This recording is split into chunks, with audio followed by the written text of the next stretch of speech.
Hello, I'm psychologist Dr. Susan Heitler. I want to start by congratulating all of you who are watching today. I'm congratulating you because my guess is you each have quite a bit of expertise in the topic that I'm discussing. What's that topic? Alienation. Notice I said alienation, not just parental alienation. That's because today we'll start with parental alienation and then look at how that explains other phenomena going on in the world today. I live in Israel. I used to live in Denver and now I live in Israel. I have at least 4 neighbors whose sons or daughters or grandsons or granddaughters or daughters-in-law have been killed fighting a very savage enemy. You've probably all heard about October 7th and how Hamas members came from Gaza across the border. They had figured out very cleverly, I would say, how to knock down all the electronic surveillance, so they were able to cross over. Also, they hadn't, or rather, their neighbors, the Israeli farmers who lived near them in farming community, had grossly underestimated how much these Gazan neighbors were not friendly. Many of them worked in the towns there, and they seemed very friendly.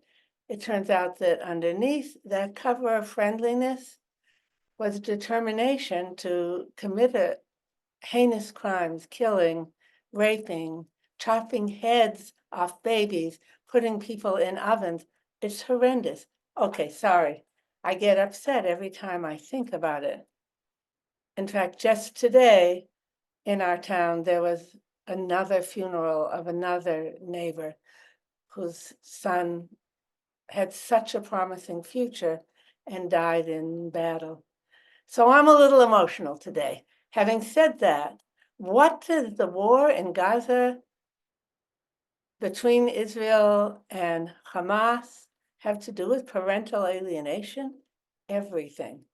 Let's look at the analogy. The main point I'm making is that you're experts in the microcosm, in the phenomenon of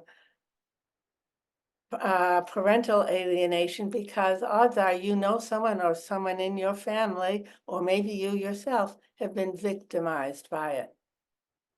I'm on the other end of the microcosm and the macrocosm. My country has been victimized by it. My second country. I'm still solidly American and Israeli.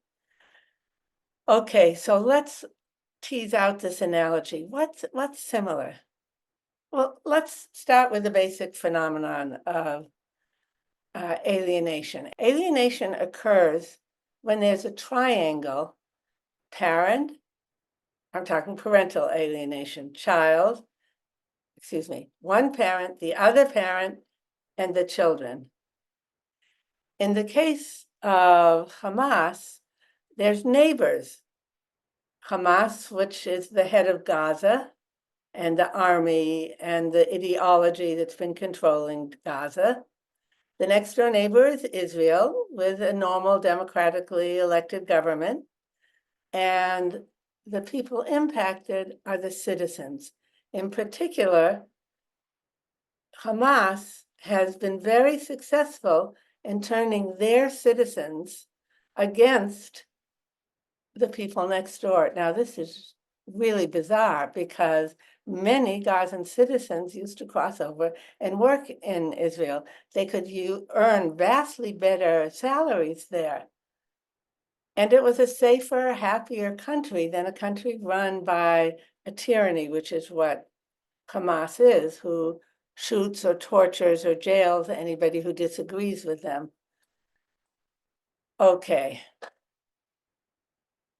let's back up. We've got the basic triangle. Now, in parental alienation, the goal of one of the alienating parent is to take the children away from the other parent. So that begins with subtle or not so subtle denigration of the other parent. Well, in Gaza, from the earliest ages, nursery school, kindergarten, and also the school system, children are taught to hate Israel and to hate Jews. In addition, the media broadcasts continuously hatred, propaganda, lies about Israel, so the people will have enormous animosity, totally uncalled for. On the other side, the good parent, who's the targeted parent side, people are trying to run their farms, live their lives, be nice to their employees. They would love to see an open border so people can go back and forth for leisure, for shopping, whatever. That is true in all the rest of Israel. Israel has a quite significant Arab population, maybe 20% of Israel's population, 10 or 20%, I'm not sure which, I think it's 20, is Arab. And they live peacefully side by side with identical rights as their Jewish neighbors. Mostly they live in Arab towns, the Jews live in Jewish towns. They're welcome, though. There are Arabs who live in Jerusalem and Tel Aviv, etc. It's normal, like what I grew up with in the US. The neighbors next door under the rule of Hamas, though, in Gaza, there's none of that peaceful. The Gazan people have been taught to hate, and even though there's contact with the other side, there's an underlying belief system that somehow the other side are horrible people. What's the goal of all that hatred? Let's come back to that later. You see so far, though, the triangle that's so similar and the denigration, teaching the populace, the citizens, to hate the denigrated other, in this case, neighbor instead of parent. Who does alienation? I have an article on Psychology Today that I wrote quite a while ago. It's called Parental Alienation, Who Does It and Why? As I reviewed that article, I thought, oh my goodness, who am I reading about? Alienating parents or my neighboring Hamas Gazans? So similar. So what's characteristic of alienating parents? Most people want the best for their children. Alienating parents want what's good for them, not what's good for the children, what they feel is good for them. Either control of the child or hoarding the child all to themselves, or the money that they will get by having the children first full-time, something. There's some kind of incentive, and it's a very all or nothing thinking. So what do we call people who are all about me and have no ability to see what's good for others, including no ability to see what's in the best interest of their children? They have to be profoundly narcissistic. Number one, unable to see their children's needs and able instead to use them as their foot soldiers for their own interests. It's very sad when I've worked with kids who've been alienated, as they begin to look back at what the parent does, they realize, hey, it's not just, let's say it's a woman who's the alienator, it's not just my dad who whose desires and needs and rights were overlooked. I see, looking back, that when I was with my mom, it was all about her. I had to have her opinions. I had to do what she wanted if it was at the same time as something I wanted. No context, her way always won, etc. So that's narcissism. It's all about me. Second syndrome, borderline personality disorder. So what's a couple of the characteristics by which we diagnose borderline personality? Number one, a lot of emotionality.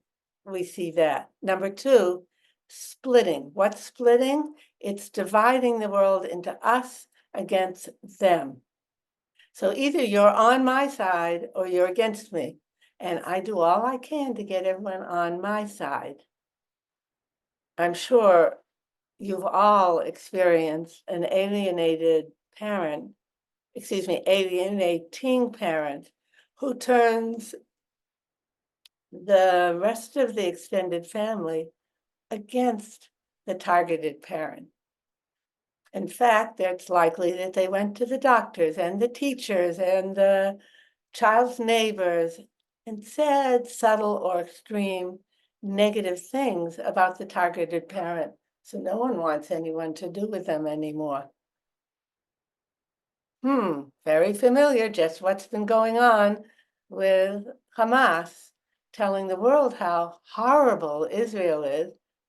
None of it founded or pumped up versions. One incident happens and it's pumped up to be horrendous. So same phenomenon there. That's splitting, where they go around and turn as many people as possible against the targeted parent, or in this case, country. Actually, Hamas, I read a very interesting article that the leaders of Hamas don't want to make any kind of ceasefire. They pretend to go to this and that negotiation. And in the end, they say, okay, the only way we'll agree to a ceasefire is if Israel totally withdraws, essentially declares that they've lost and gives up on eliminating the hostile armed forces across the border. So Israel's not going to do that. So basically, Hamas is saying, hey, we're doing great. How could Hamas think they're winning? It seems bizarre. They're right. They're fighting a different war from the war Israel is fighting. Israel is fighting for survival, just to have a normal life. Hamas is fighting for public opinion, and they are winning the media war, the public opinion war in a lot of places in the world. They probably think they're winning and say they're winning more than the reality. The latest figures I saw from America is something like 75, 79% of Americans support Israel and see Hamas as the negative reality, the tyranny, the very difficult, savage, brutal organization that they are, brutal to their own people, by the way, as well as to their next door neighbor. This sometimes happens in alienated families as well. One of the reasons why kids cling to their parent and do everything the alienating parent wants is they're afraid of them. I have a very good friend who's a Gazan. In fact, her father is in the very top echelons of leadership. She was in her 20s when she realized, this isn't right. This isn't right. She began organizing kids to do something other than Hamas youth groups. When the leaders in Hamas found out about this, and especially when they found out that she may even have had contact with Israelis, they threw her in jail, they tortured her. She had, in fact, had contact with Israelis, thank heavens, because Israeli government intervened with Hamas and said, look, we'll give you some this, and that. Just release this poor woman. It's just not fair. And she lives far, far from Gaza now. So the children of alienating parents and the citizens of Hamas's Gaza have to be very careful to comply with what the alienating top dog wants. Very sad. Again, the narcissism, this isn't about what's good for the children or the citizens. This is about what's good for Hamas, the alienator. Let me give you some more examples. about whether Hamas is really fighting to benefit the children, the citizens, or is totally in for themselves. You may have heard about all the humanitarian aid that supposedly is not going into Gaza. Well, it gets delivered, and as soon as it crosses the border into Gaza, whether it's delivered by the US, by Europe, by Israel, Hamas soldiers come in, steal the aid, shoot the driver or take over the driver's seat in the big trucks, deliver it to their tunnels where they're hiding underground. Then guess what they do with it? First of all, they feed themselves. Second, they bring it out to the marketplace and sell it. This was supposed to be free humanitarian aid. They sell it to the citizens, making millions. Millions. The latest figure I read is they've stolen at least $500 million worth of aid that was intended for Gazans. So if there's starvation, it may be because Gazans can't afford to pay the hijacked prices that Hamas sells the captured humanitarian supplies for. Tragic. Okay, as in parental alienation, the children are the ultimate losers. The citizens of Gaza are the ultimate losers. Increasingly, many of them are saying openly to the press, Hamas has been very bad to us. It's destroyed our homes because after all that violence, of course, Israel crossed in and had to find the entrances to the tunnels. Where did Hamas put entrances to their tunnels? In people's houses, in hospitals, in schoolyards, in school buildings. So in order to enter the tunnels, the buildings first had to be at least partially destroyed in order to make it safe for Israeli soldiers to come and attack Hamas that was hiding inside. It's like unfathomable. And that's a feeling I've often had when I've heard of behaviors of alienating parents. Okay, let's keep moving forward. Oh, I left out one of the trio of psychopathologies that is characteristic of alienators. One, narcissism, it's all about me. Number two, borderline personality with this tendency to do splitting. Borderlines do something else. Gaslighting, you've heard of that. Something happens, and when it comes out in the open, they say, no, I didn't do that. That was you. It's your fault. It's because you. So sure enough, several months ago, a important hospital was wrecked by missiles in Gaza. So immediately, what did Hamas do? They went all broadcasting all over the world. Israel has shelled or sent missiles on our hospital. This is such evidence of what beasts they are. Excuse us. Actually, as it turned out, the rocket that hit the hospital was a misfire from one of the Hamas missiles that was shot from the hospital yard. Often Hamas missiles start up and then crash down. In fact, a very significant proportion of the deaths from Gaza have been from Hamas missiles that fell short, not from Israeli missiles. Israelis are very careful to first warn all the citizens, get out of the building, we're going to shoot on that building now. No army in history has ever done that. There's a kind of hyper-morality here where we feel compelled to warn people that citizens shouldn't get injured. What the goal of the army is to take away all the munitions and to capture or kill or wound Hamas soldiers. We don't want to injure any of the citizens. Okay, so what's the third pathology? the example of the Hamas lies after their rocket fell on the hospital.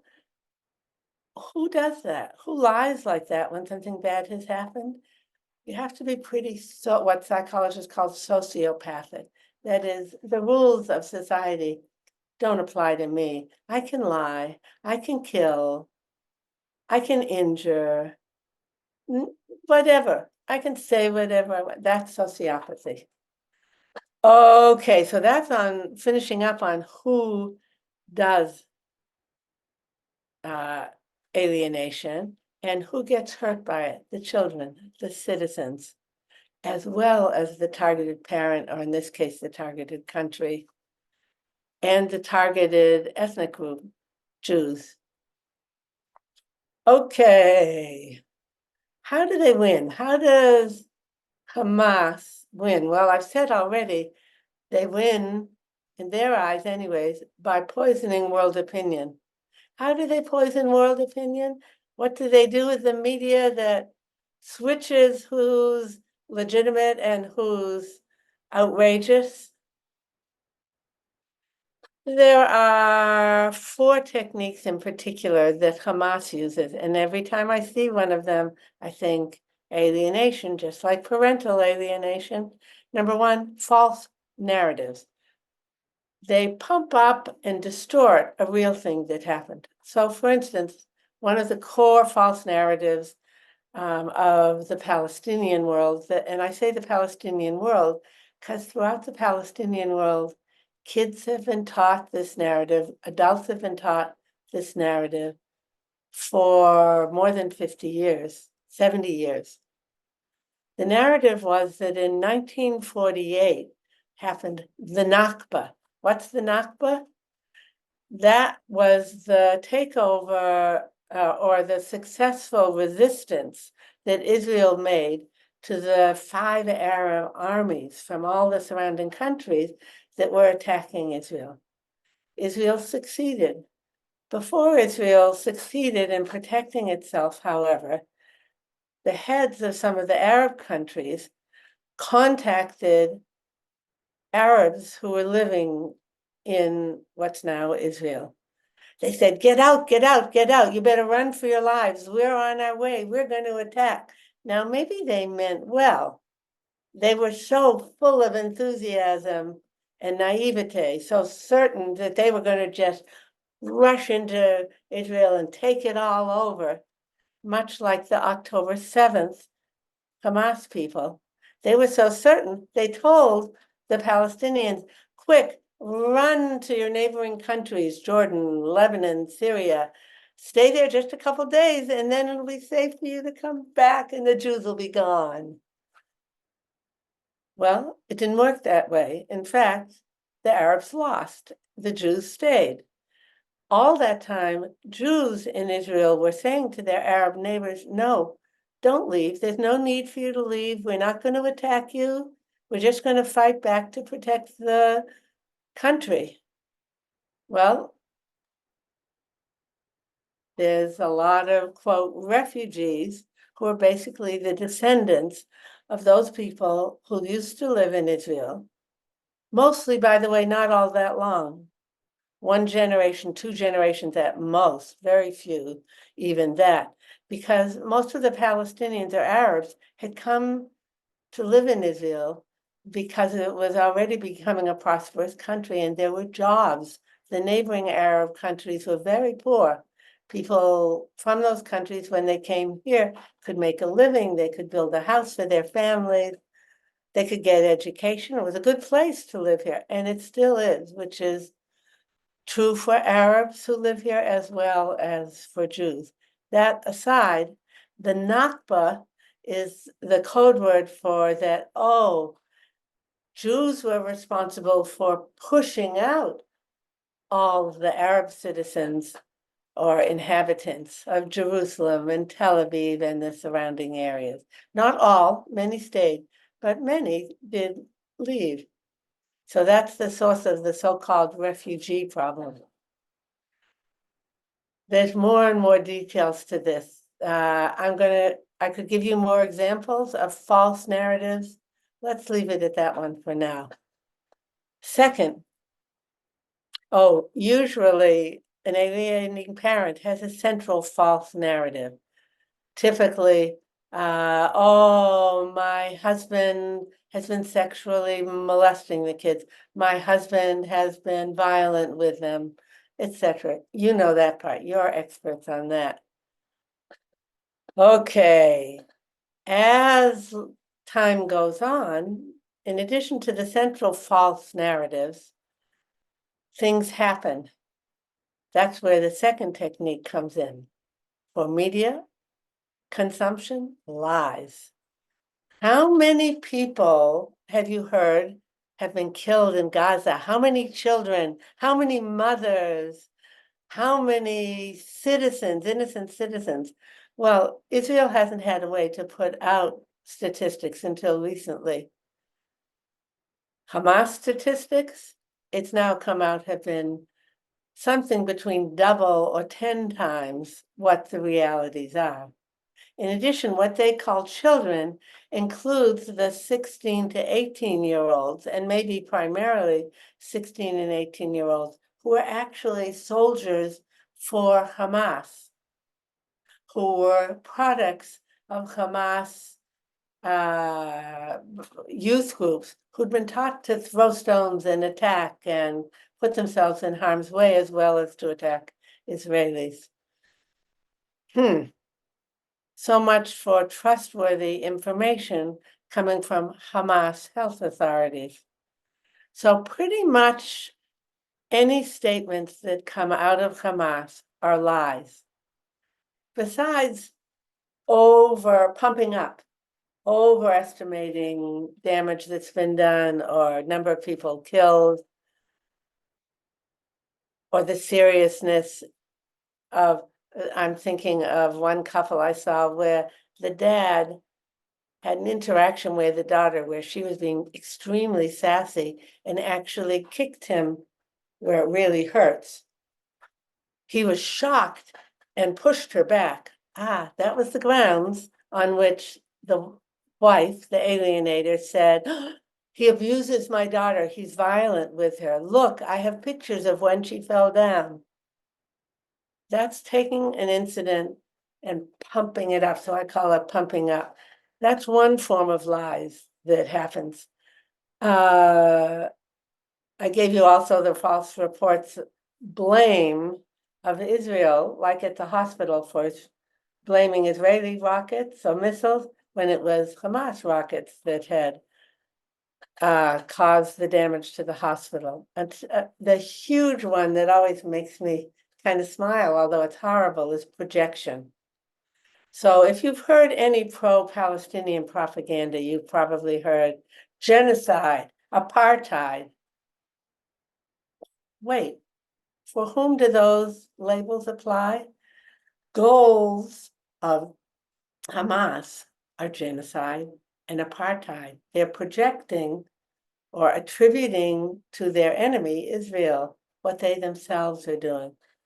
I've been curious for a long time because even on the other side of Israel, where there's a lot of Palestinians living in what's called the West Bank, if Jewish people tried to drive there or Israeli people tried to drive there, there were signs, pass at your own risk, don't come in. That's apartheid.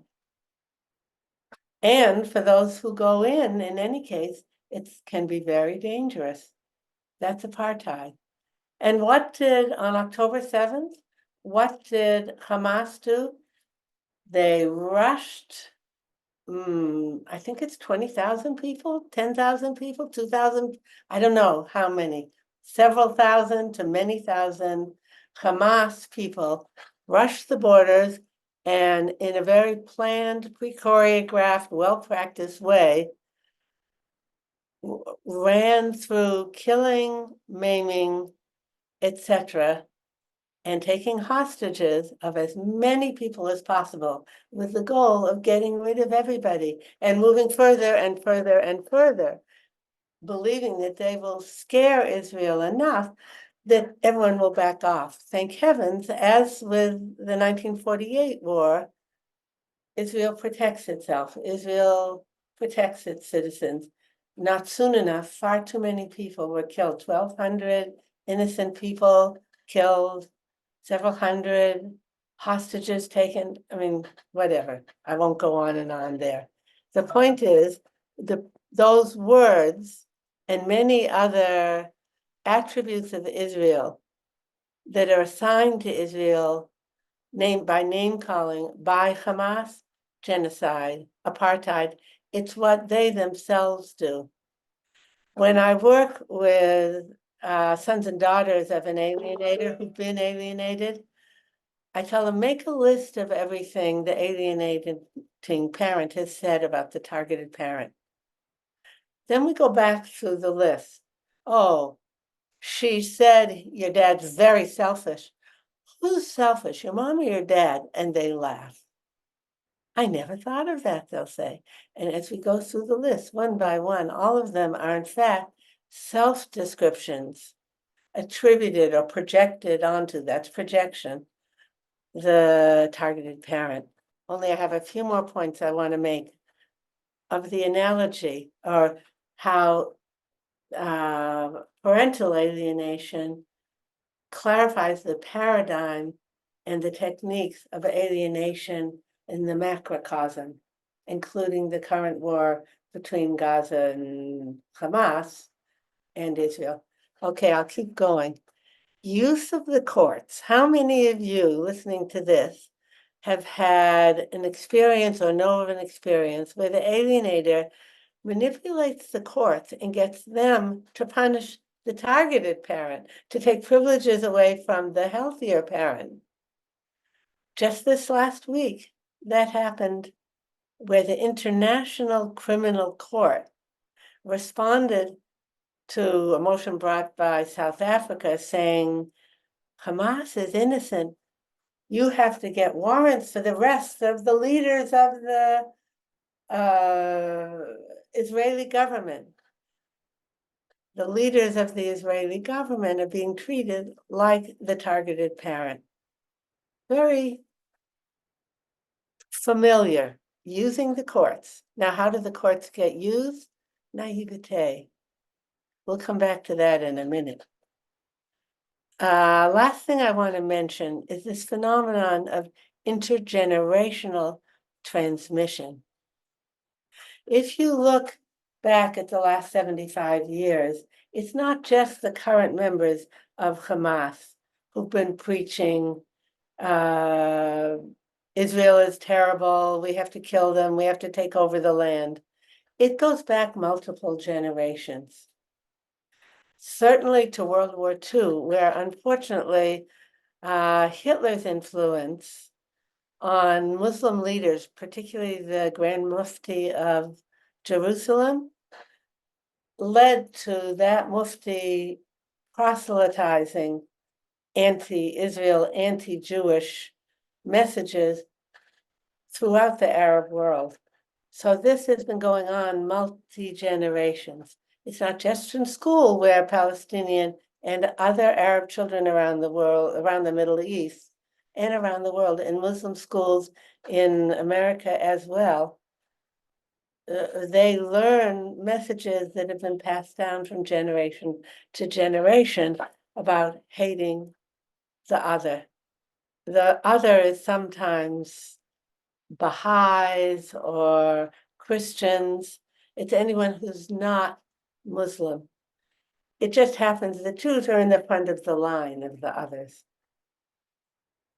Now, when I look at the campuses in America, in England, throughout Europe, and I see all this pro-Palestinian from the river to the sea, oof, I realize that the Gaza-Israel war is just another microcosm in a bigger macrocosm.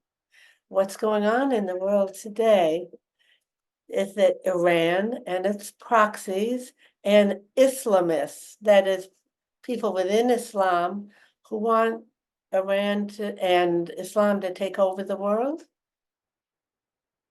they are very good, these people, at roping in what Lenin, or the term is attributed to Lenin, whether he actually used it or not, he was very good at roping in useful idiots.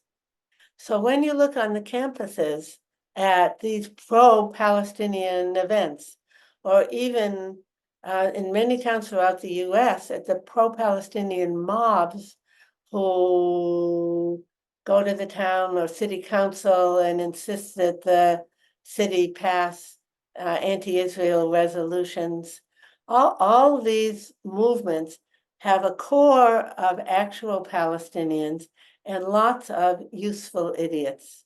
So that was Lenin's terms for people who, maybe out of wanting to help who they think is the victim,